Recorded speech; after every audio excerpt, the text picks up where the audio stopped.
Silakan duduk. Shalom semuanya, Merry Christmas. Selamat Hari Natal, luar biasa hari ini kita bisa berkumpul di tempat ini. Saya bersyukur cuaca di luar, hujan apa enggak? Hujan. Tapi saudara tetap semangat untuk datang ke tempat ini. Mari serukan nama Yesus 3 kali ya. Dia adalah Tuhan dan Raja kita yang hidup di dalam hati kita. 1, 2, 3. Yesus, Yesus, Yesus. Amin.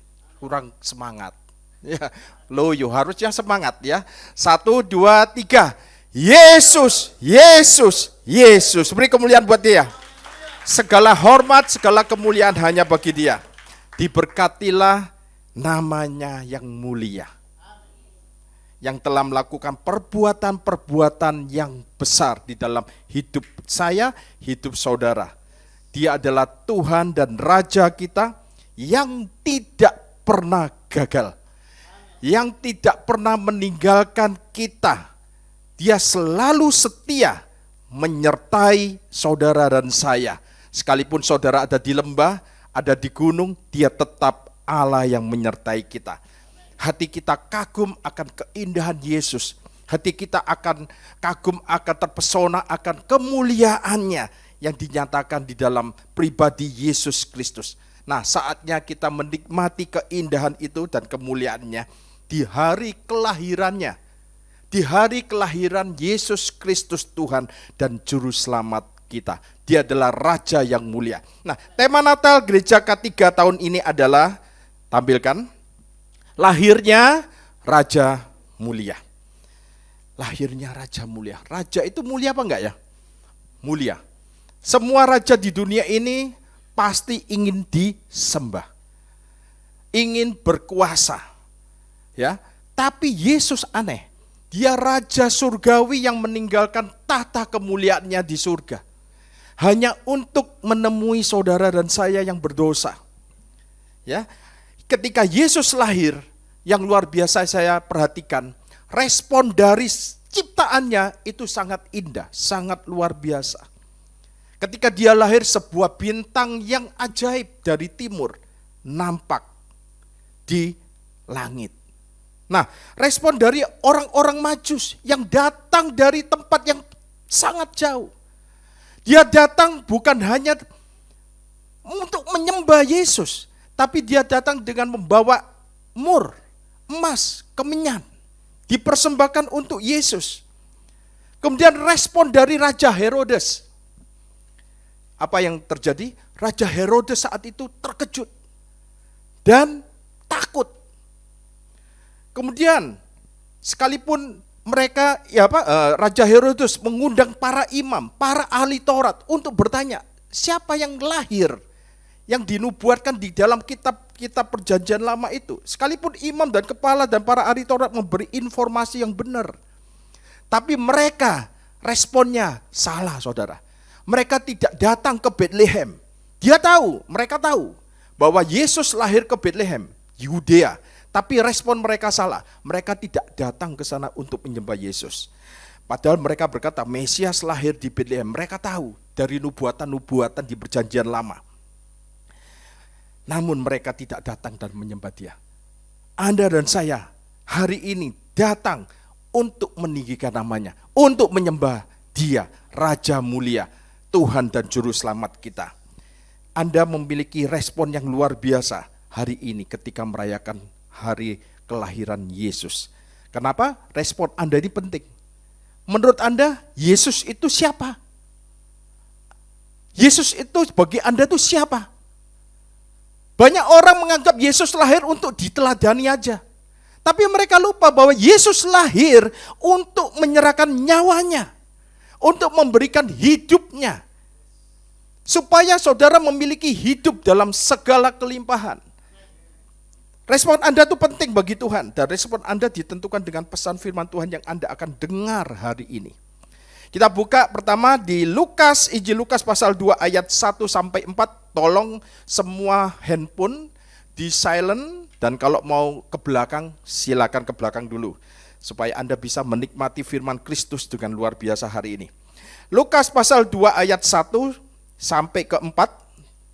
Saya akan bacakan pasal 2 ayat 1 dulu. Pada waktu itu Kaisar Agustus mengeluarkan suatu perintah menyuruh mendaftarkan semua orang di seluruh dunia. Inilah pendaftaran yang pertama kali diadakan sewaktu Quirinius menjadi wali negeri di Syria. Saat itu kita tahu bahwa yang berkuasa di seluruh dunia ini orang-orang Romawi. Demikian juga yang berkuasa di Israel. Israel dikuasai oleh orang-orang Romawi. Ayat ketiga, maka pergilah semua orang mendaftarkan diri masing-masing di kotanya sendiri.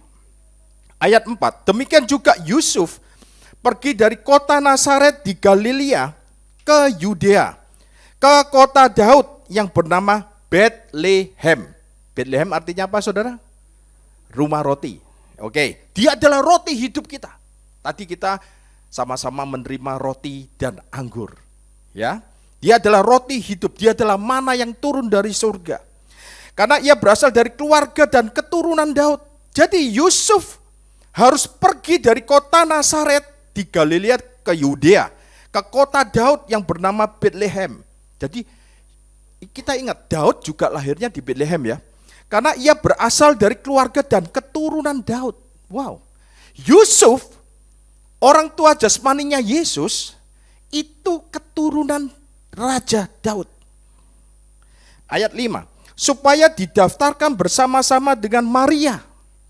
Maria ini tunangannya, ya, yang sedang mengandung Yesus waktu itu. Saya akan ceritakan bahwa Yusuf ternyata memiliki garis keturunan dari Raja Daud. Garis darah keturunan Raja Daud. Dari mana? Yusuf dari Salomo, saudara. Dan tunangannya namanya Maria. Ternyata juga memiliki garis keturunan dari Raja Daud.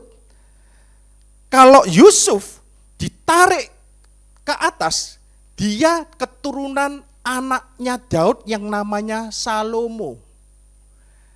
Tapi Maria kalau ditarik garis keturunan sampai ke Raja Daud, anak dari keturunan Natan. Natan adalah anak Raja Daud juga. Kita tampilkan screen. Nah, supaya jelas. Jadi Daud memiliki anak Salomo dan Natan. Dari Salomo sampai ke bawah lahirlah Yusuf. Dari Natan sampai ke bawah lahirlah siapa? Maria. Jadi Salomo dan Natan kedua-duanya adalah anak Raja Daud. Dari mana? Dari istri mana? Batseba. Ya, dari Batseba Daud memiliki 4 anak. Dan keempat-empatnya dilahirkan di Yerusalem. Tapi Daud punya istri lainnya.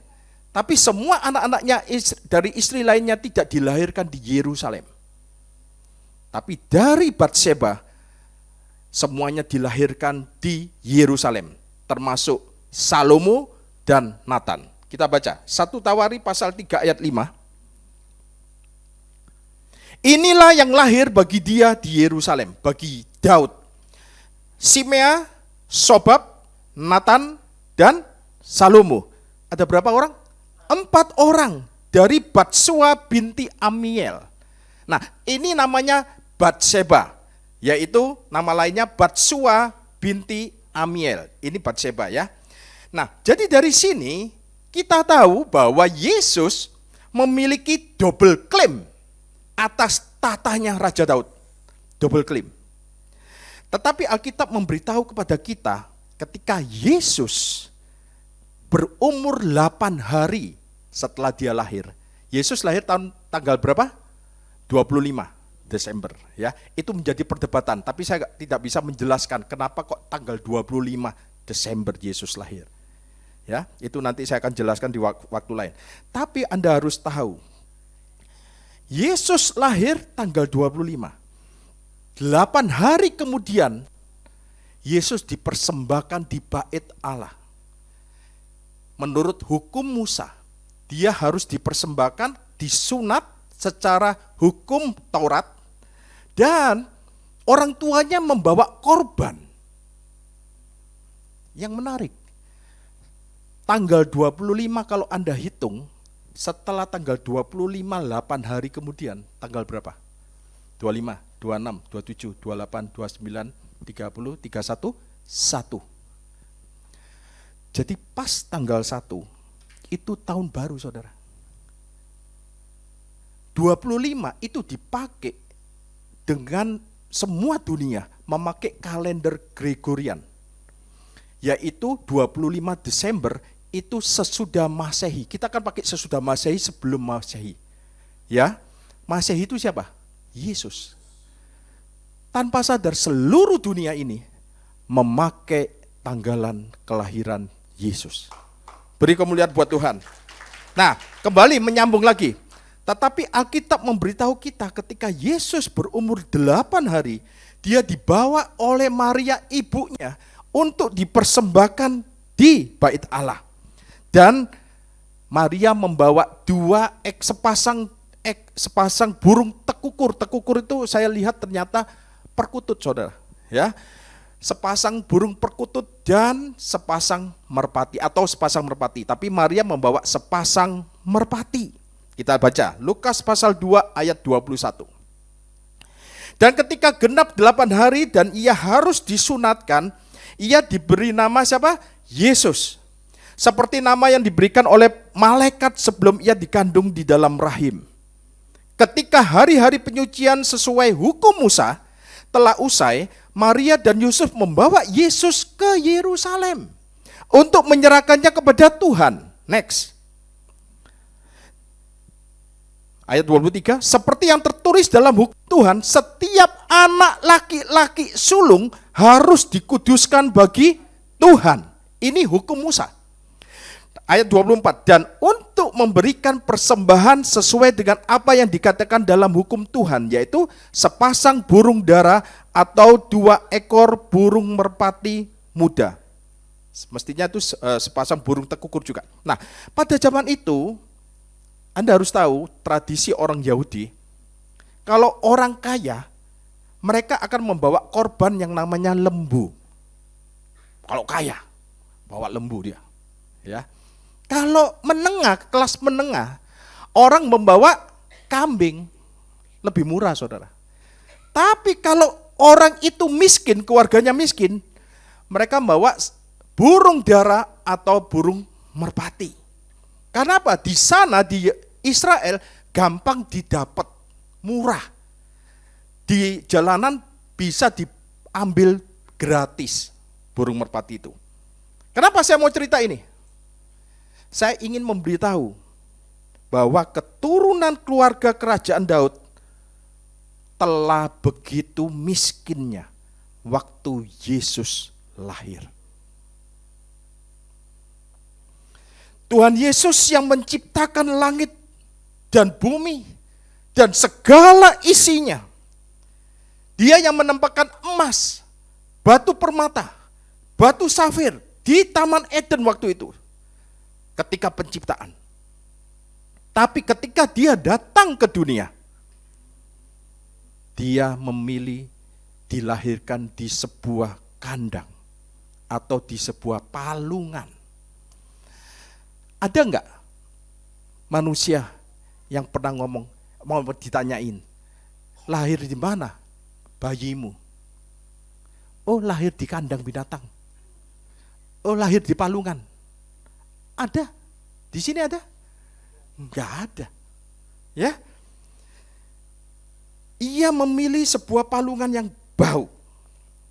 Nah, seharusnya Yesus adalah satu-satunya bayi yang bisa memilih di mana ia akan dilahirkan dan di keluarga mana ia akan dilahirkan.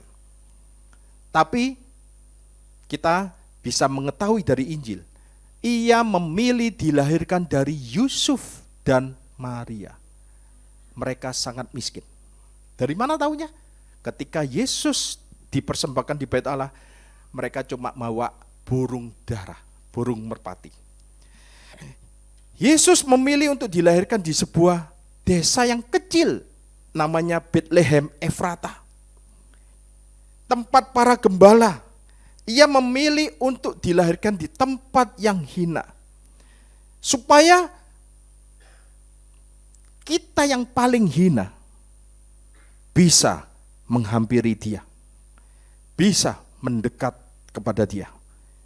Itulah alasan mengapa Tuhan kita tidak memilih dilahirkan di istana yang mewah, di istana yang megah. Dan sebenarnya dia bisa milih itu, karena dia Allah. Tetapi dia memilih tempat yang paling hina di dunia ini, yaitu di kandang binatang.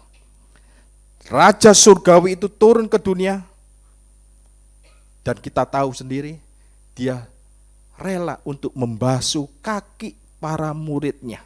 Kita baca di Yohanes pasal 13 ayat 4. Lalu bangunlah Yesus dan menanggalkan jubahnya. Jubah kebenarannya ditanggalkan, saudara. Ia mengambil sehelai kain lenan dan mengikatnya pada pinggangnya. Ayat 5, kemudian ia menuangkan air ke dalam sebuah basi.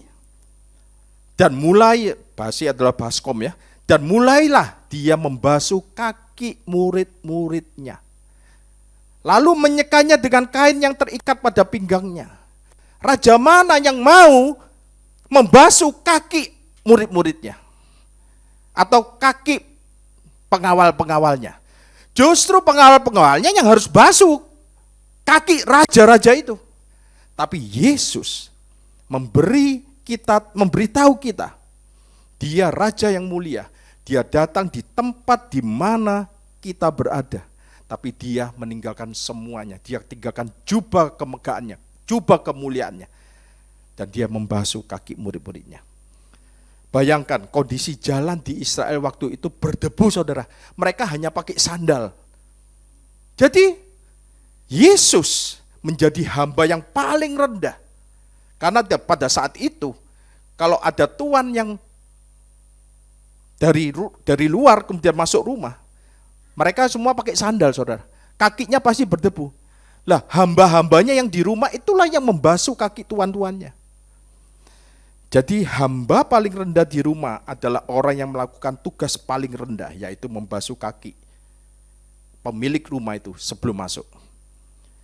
Anda bisa bayangkan, ya, mereka murid-muridnya, semuanya mulai saling memandang satu dengan yang lainnya.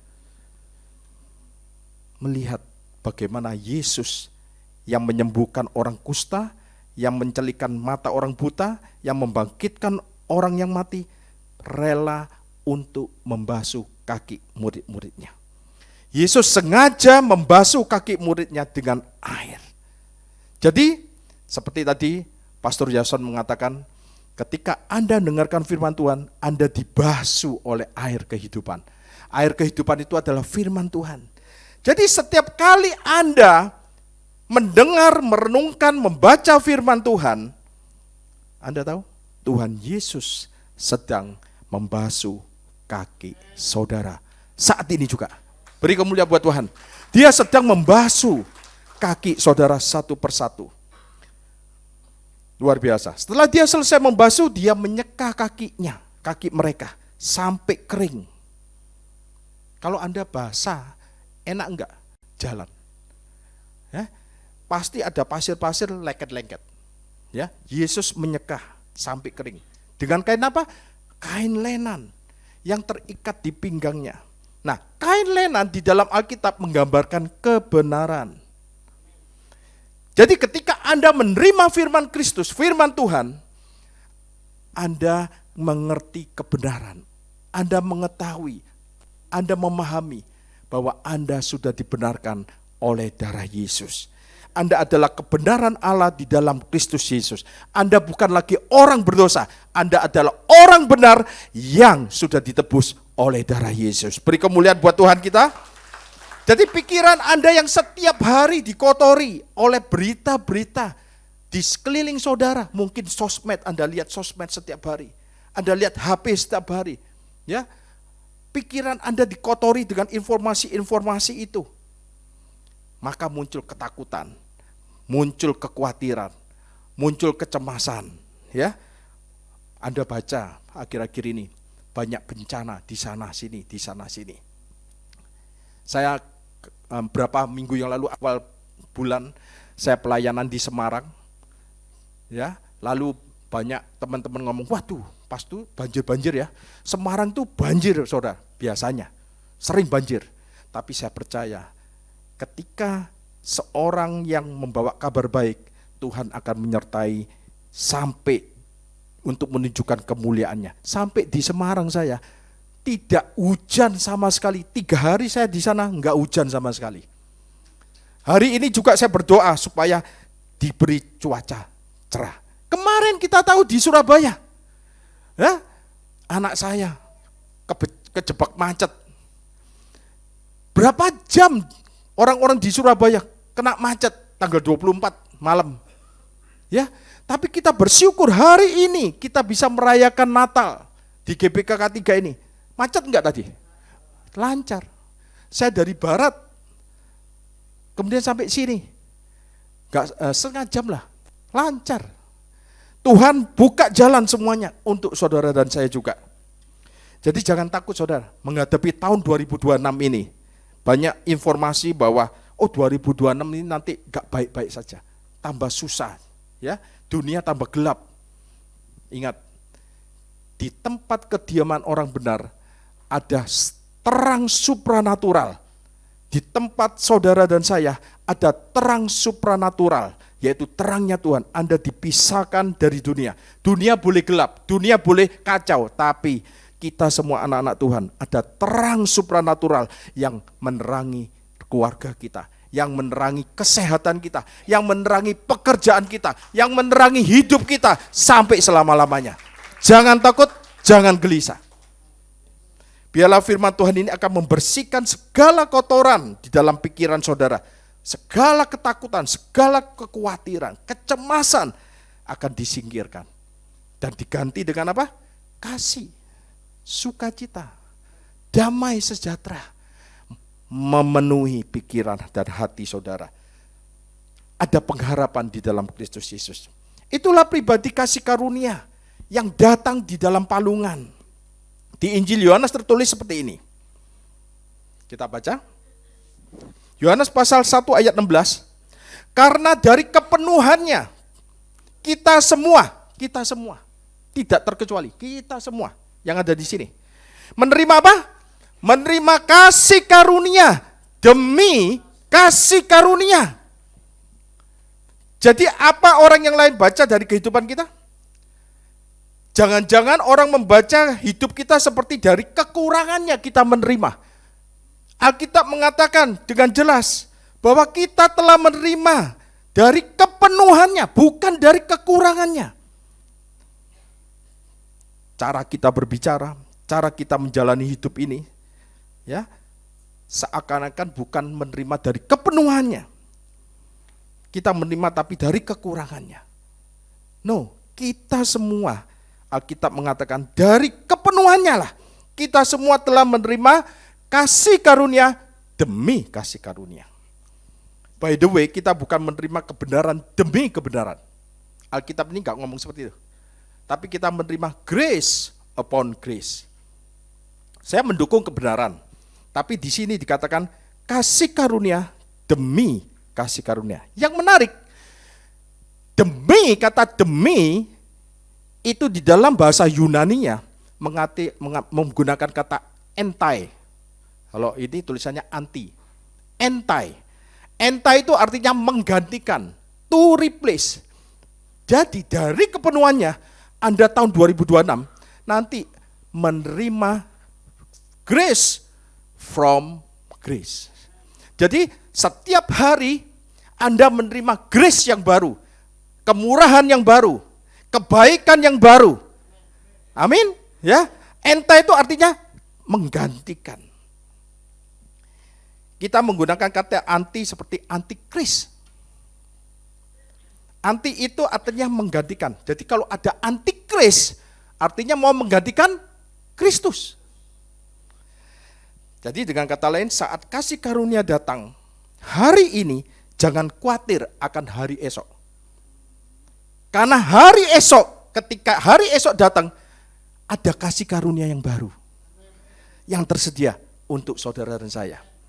Setiap hari ada kasih karunia yang baru untuk kesehatan saudara, untuk keuangan saudara, untuk hubungan saudara, untuk pelayanan saudara. Selalu baru, selalu baru. Seperti apa? Seperti gelombang air yang datang, kemudian ada datang lagi gelombang air di tepi pantai yang mendatangi kita. Gelombang demi gelombang yang datang di tepi air itu sama seperti kasih karunia demi kasih karunia datang di hidup Anda dan saya. Kasih karunia Tuhan yang mendatangi kita itu adalah kasih karunia yang selalu baru, saudara.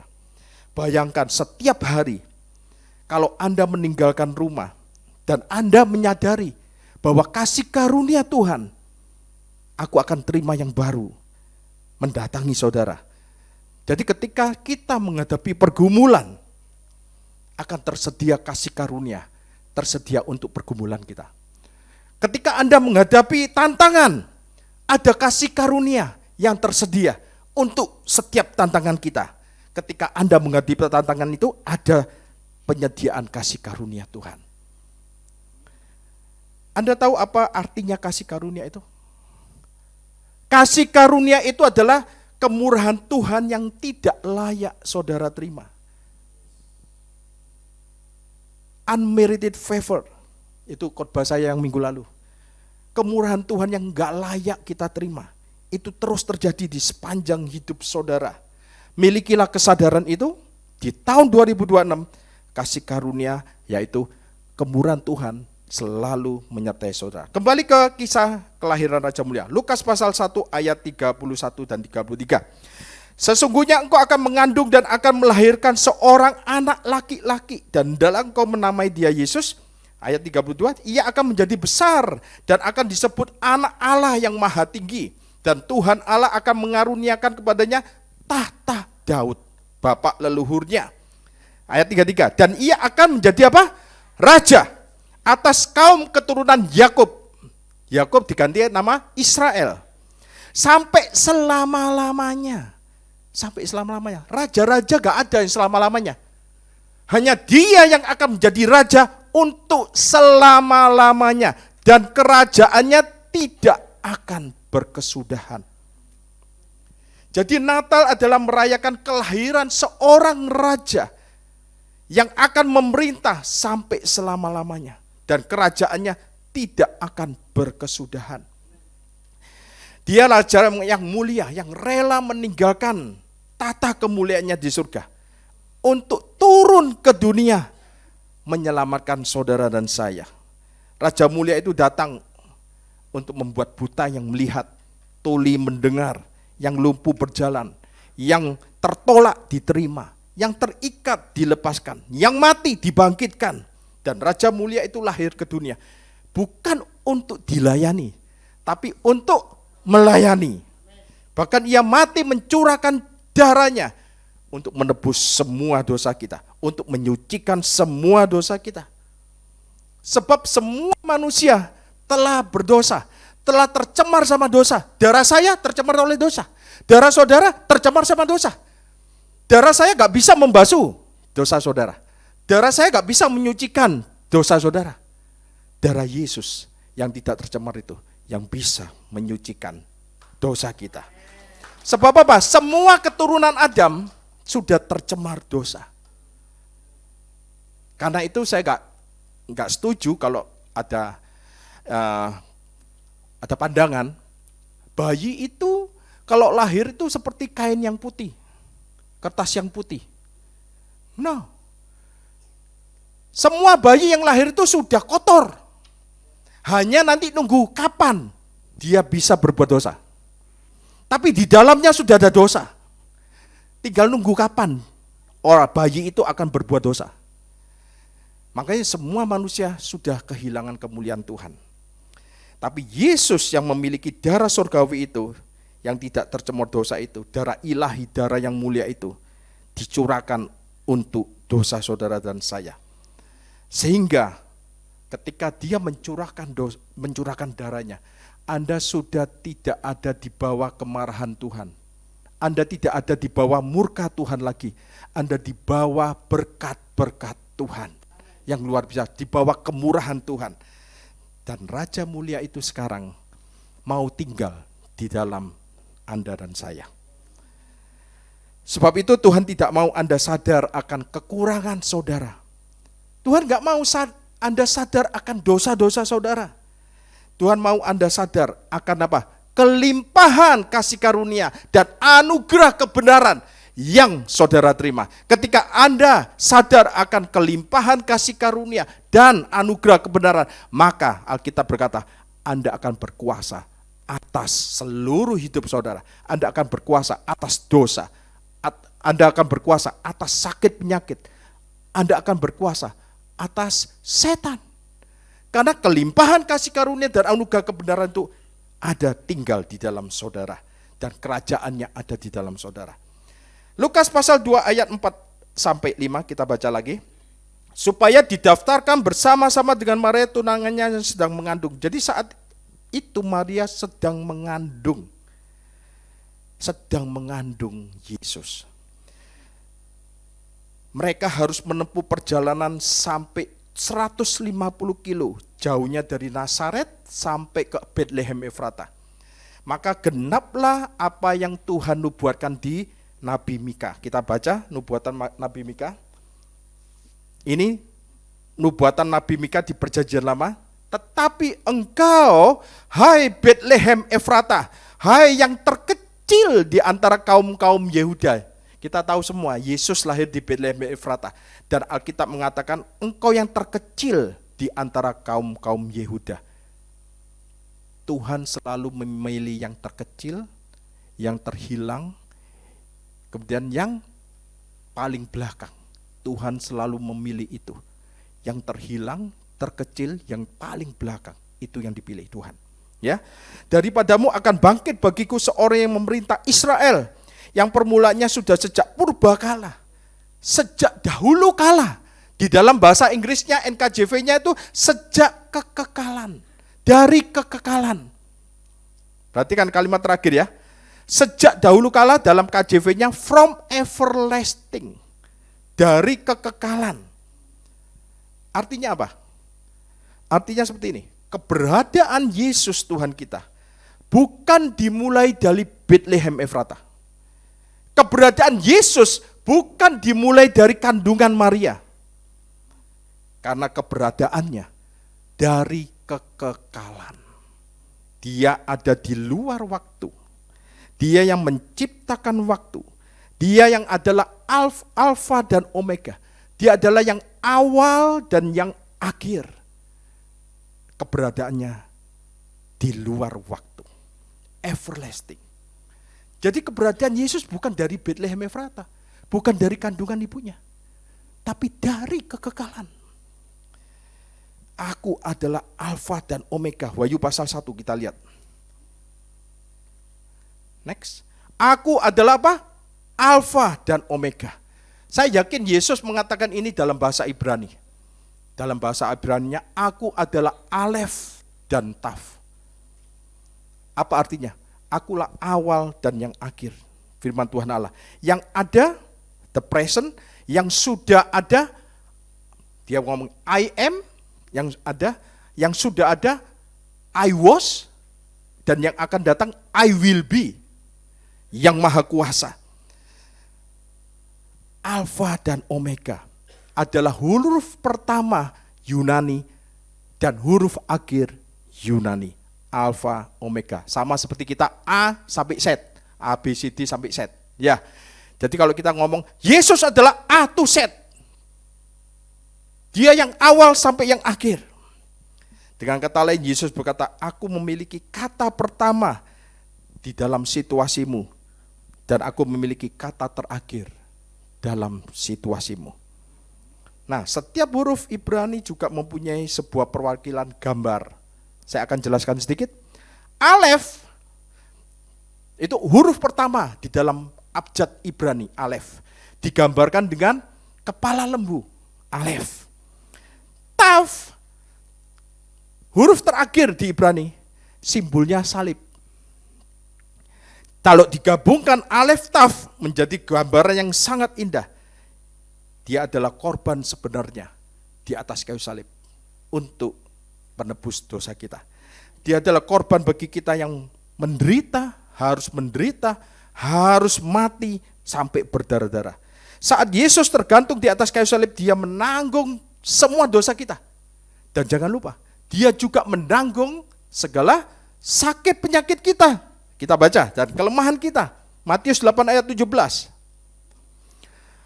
Hal itu terjadi supaya genaplah firman yang disampaikan oleh Nabi Yesaya. Dialah yang memikul apa? Kelemahan kita dan menanggung penyakit kita. Percayakah saudara? Kalau Yesus ketika tergantung di atas kayu salib, dia sudah menanggung kelemahan saudara dan sudah menanggung semua penyakit saudara. Itu sebabnya, mengapa sakit penyakit tidak punya kata terakhir dalam hidup saudara dan saya. Karena digantikan oleh Yesus. Dia sendiri yang menanggung penyakit Anda di tubuhnya. Dan kesembuhan Anda telah dibayar lunas dengan darahnya. Jadi ketika Yesus tergantung di atas kayu salib, dia juga menanggung kelemahan kita, menanggung sakit penyakit kita. Dan apa kata Alkitab di Galatia? Kita baca, Yesus juga menebus kutuk kita. Galatia 3 ayat 13. Kristus telah menebus kita dari apa? Kutuk hukum Taurat. Dengan jalan menjadi kutuk karena kita. Sebab ada tertulis, terkutuklah orang yang digantung pada kayu salib. Nah, sebab itu Anda harus tahu, Yesus enggak mati dirajam. Yesus kalau mati dirajam bisa enggak? Bisa. Darahnya tercurah enggak? Tercurah. Tapi kenapa dia memilih untuk tergantung di atas kayu salib? Karena salib gambaran adalah kutuk. Ketika saudara hidup di bawah hukum Taurat, Anda hidup di bawah kutuk. Tapi ketika Anda menerima Yesus, Anda menerima kasih karunia, kutuk itu sudah ditanggung di atas kayu salib. Ya, terkutuklah orang yang digantung pada kayu salib. Dia menjadi kutuk supaya Anda menjadi berkat. Dan Anda diberkati supaya menjadi berkat. Anda bukan diberkati untuk supaya Anda foya-foya. Supaya Anda memikirkan diri Anda sendiri. Enggak. Kita diberkati supaya kita menjadi berkat untuk orang-orang sekitar saudara dan saya. Katakan amin. Ya, Bapak Ibu Saudaraku, ketika manusia berkata itu mustahil, itu tidak mungkin, Yesus berkata tidak ada yang mustahil bagi dia. Karena dia adalah Alfa dan Omega, yang awal dan yang akhir. Artinya dia yang memiliki hidup Anda dari awal sampai akhir. Dia yang memiliki hidup Anda dan saya. Dan jika dia yang memiliki hidup Anda dari awal sampai akhir, maka kuasa, otoritas, kekuatan dari surga ada di dalam saudara. Dia adalah Raja mulia yang berkuasa atas hidup saudara. Dia berkuasa atas sakit penyakit saudara. Dia berkuasa dalam semua hal yang di dalam hidup Anda. Dia berkuasa juga mengubah karakter saudara. Dia berkuasa untuk mengubah kutuk kemiskinan untuk menjadi berkat.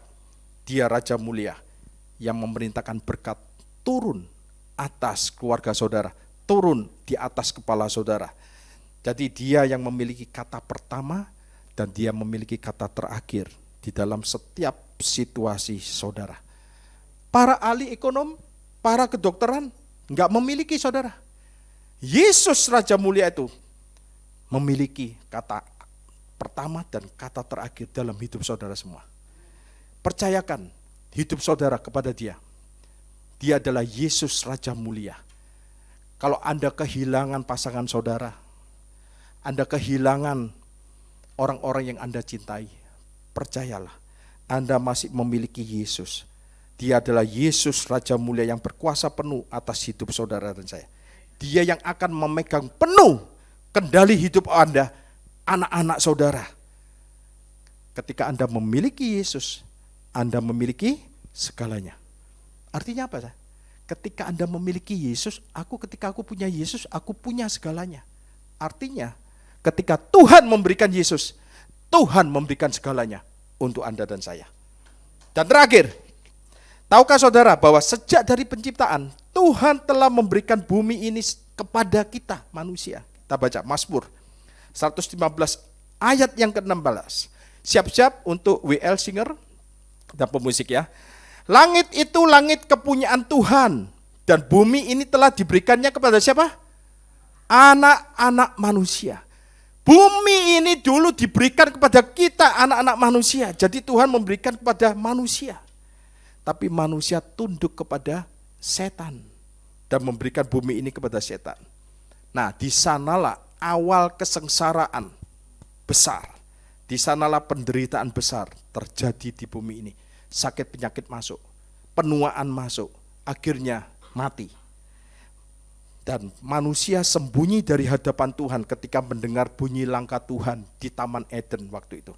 Alkitab berkata di Kejadian pasal 3 ayat 8, ketika mereka mendengar bunyi langkah Tuhan Allah yang berjalan-jalan dalam taman itu, pada waktu hari sejuk, bersembunyilah manusia dan istrinya itu terhadap Tuhan Allah di antara pohon-pohonan di dalam taman. Tetapi Tuhan Allah memanggil manusia itu dan berfirman kepadanya, di manakah engkau? Dalam bahasa Inggrisnya, where are you, Adam? Di mana engkau, Adam? Yang menarik, inilah pertanyaan pertama yang muncul di dalam perjanjian lama. Pertanyaan pertama yang muncul di dalam perjanjian lama itu adalah Tuhan yang bertanya. Tuhan yang bertanya, Tuhan yang mencari. Where are you? Adam, di mana kamu? Pertanyaannya, Tuhan tahu enggak? Tahu. Kenapa Tuhan tanya? Ya, Tuhan tahu. Dia sembunyi di balik pohon, tahu, Tuhan Maha tahu. Kenapa Tuhan tanya masih? Where are you? Ya, di manakah engkau? Jadi ini adalah pertanyaan pertama yang ada tertulis di dalam perjanjian lama. Pertanyaan pertama itu adalah Tuhan yang bertanya kepada manusia. Next. Pertanyaan pertama di perjanjian lama, pertanyaan dari Allah yang kudus dan yang benar. Di manakah engkau, Adam? Dan pertanyaan di perjanjian baru yang pertama muncul bukan lagi dari Tuhan, tapi dari manusia. Kita baca Matius pasal 2 ayat 1. Sesudah Yesus dilahirkan di Bethlehem, di tanah Yudea pada zaman Raja Herodes, datanglah orang-orang Majus dari timur ke Yerusalem yang saya tadi ngomong. Responnya orang-orang Majus luar biasa, dari timur. Mereka mau pergi Yerusalem untuk menyembah. Dan bertanya apa? Di manakah dia, Raja orang Yahudi yang baru dilahirkan itu? Kami telah melihat bintangnya di timur dan kami datang untuk menyembah dia. Pertanyaan pertama di perjanjian lama, Allah yang bertanya, di manakah engkau, Adam? Pertanyaan di dalam perjanjian baru pertama, pertanyaan dari manusia yang berdosa. Next. Pertanyaan pertama di perjanjian baru, pertanyaan dari manusia yang berdosa, di manakah dia, Raja orang Yahudi? Di manakah dia, kesukaan besar bagi dunia? Di manakah dia, juru selamat dunia? Di manakah dia, firman yang menjadi manusia? Di manakah dia, Tuhan yang benar itu? Di manakah dia, Raja mulia itu?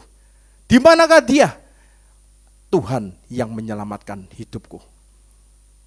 Anda tahu jawabannya ada di mana? Dia ada sekarang di dalam hatimu dan hatiku.